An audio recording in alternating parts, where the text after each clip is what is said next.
ने खोजा नहीं आपको? हाँ, नहीं खोजा था, पहली बार मिले। पहली बार जो माँ मिली थी, बहुत वो भजन करने वाली थी, तो ये सूचना आई कि तुम्हारी माँ आ रही मिलने।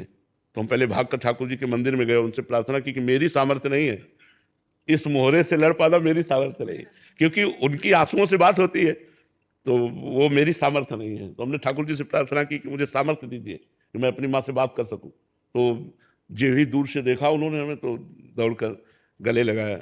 अब वो उनका तो मतलब माँ का एक प्रेम होता है, तो अब हम भी शिथिल हो गए, मतलब तो उनका चलो घर चलो।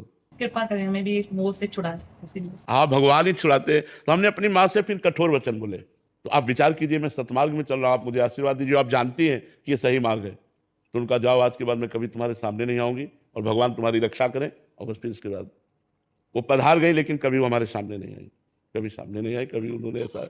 पर उनको सदगति प्राप्त हुई। जिस दिन हमारी माँ का शरीर छूटा, तो हमारे स्वप्न में आई, पूरा श्रृंगार किए हुए, और कहा बेटा हम आ गई। तो पता चला माँ पधार गई, पधार करके सीधे हमारे पास आई थी, अर्थात उनका परम गति हुई। अब जिनके लड़के भगवान के मार्ग में, उनके तो परम गति होगी ही, उनका परम गति